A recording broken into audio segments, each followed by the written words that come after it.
Salam sejahtera untuk kita sekalian. Jemaat yang dikasihi Tuhan, kita akan kembali belajar akan tokoh Alkitab yang pada video sebelumnya kita sudah belajar siapa dia, yaitu Rasul Petrus. Dan mari kita bersama-sama simak perjalanan Rasul Petrus selanjutnya. Dan percayalah bahwa setiap pribadi kita adalah pribadi yang dapat berubah di dalam perjalanan kehidupan kita selanjutnya. Jemaat yang dikasihi Tuhan, Rasul Petrus nyatanya masih menjadi seorang pribadi yang responsif. Tetapi responsif yang Rasul Petrus punyai berbeda dari yang sebelumnya. Dan hal tersebut bisa kita lihat di dalam Kisah Para Rasul. Dan saya membutuhkan Alkitab. Terima kasih. Kita bisa lihat di Kisah Para Rasul 2 ayat 14 sampai dengan yang ke-15. Khotbah Petrus. Maka bangkitlah Petrus berdiri dengan ke-11 rasul itu, dan dengan suara nyaring ia berkata kepada mereka, "Hai kamu orang Yahudi dan kamu semua yang tinggal di Yerusalem, ketahuilah dan camkanlah perkataanku ini. Orang-orang ini tidak mabuk seperti yang kamu sangka, karena hari baru pukul 9.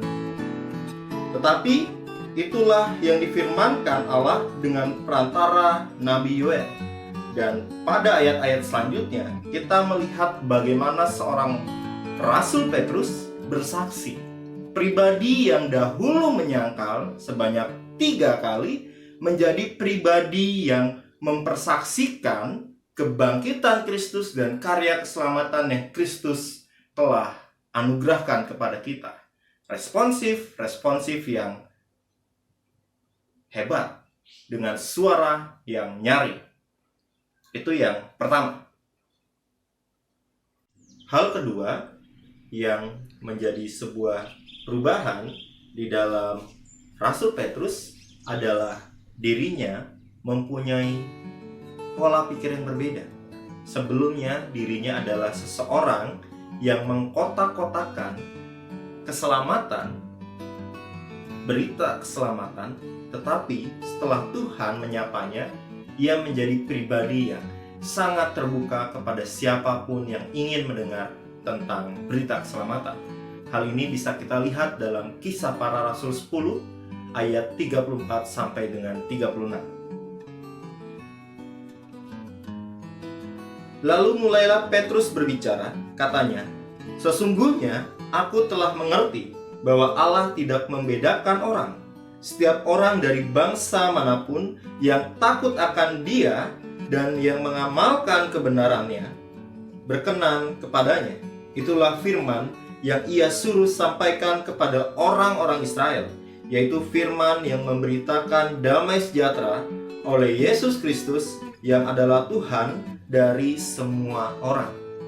Dalam ayat ini, dalam kisah ini jelas bahwa Rasul Petrus yang sebelumnya adalah seorang pribadi yang sangat eksklusif tentang pemberitaan firman Tuhan, yaitu hanya kepada orang Israel saja, orang Yahudi saja, tetapi karena penglihatan yang Tuhan berikan dalam Kisah Para Rasul 10 memberikan sebuah pola pikir, memberikan sebuah pandangan baru yang Rasul Petrus punyai, yaitu sebuah pandangan bahwa kabar Injil, kabar kebenaran akan keselamatan harus diberitakan kepada setiap orang dan harus disampaikan kepada setiap orang yang belum mendengar tentang karya keselamatan ini.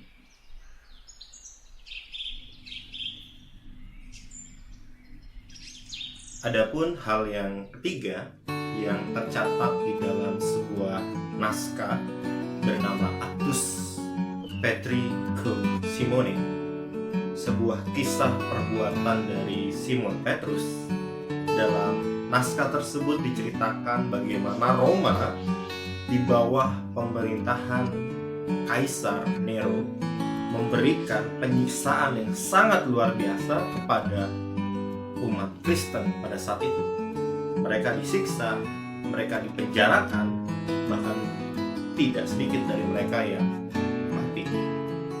Dan melihat situasi seperti itu, orang-orang Kristen di Roma menyarankan atau meminta Rasul Petrus untuk pergi menyelamatkan diri agar tidak tertangkap.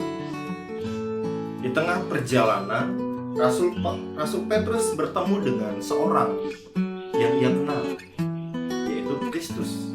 Ketika ia berjalan menjauhi kota Roma, Kristus berjalan ingin memasuki kota Roma, dan disitulah Petrus bertanya, "Quo vadis Domini?" atau dalam bahasa Indonesianya, "Mau kemanakah Tuhan?" Dan Kristus menjawab, "Eo Roma cruci fidi iterum," atau dalam bahasa Indonesia, ingin pergi untuk disalibkan kedua kali. Dalam penglihatan ini, dalam perjumpaan ini, Rasul Petrus seperti disadarkan akan tanggung jawab yang ia punyai, akan sebuah rasa yang Kristus percayakan kepadanya untuk membina jemaat, untuk bersama dengan mereka di dalam sebuah suasana yang tidak sangat menyenangkan. Dan pada saat itu Petrus kembali ke Roma, dan ada kisah yang mengatakan bahwa Rasul Petrus kemudian ditangkap dan dia disalibkan. Tetapi Rasul Petrus mengatakan, "Jangan salibkan saya seperti Kristus, tetapi saliblah saya dengan posisi terbalik." Sebuah kisah perjalanan yang sungguh mempertanyakan kembali akan perjalanan spiritual iman kita. Mau kemanakah kita di dalam perjalanan ini?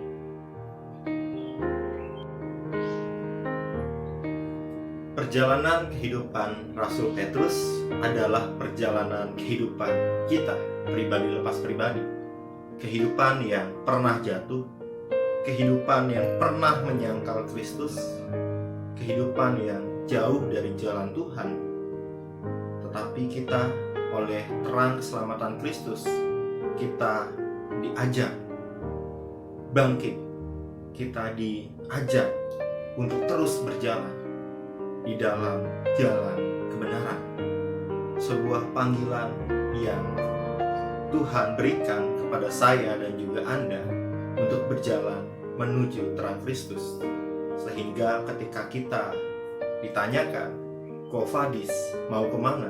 Tentu kepada sang sahabat, sang terang, sang kebenaran, yaitu Kristus. Selamat memaknai kehidupan kita, karena kehidupan kita tidaklah berbeda dengan kehidupan Rasul Petrus.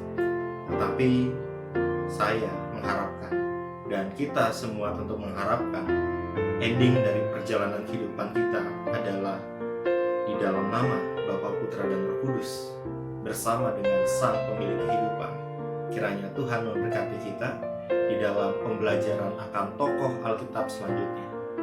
Selamat berjalan bersama Kristus, bersama dengan orang-orang yang kita cintai. Amin.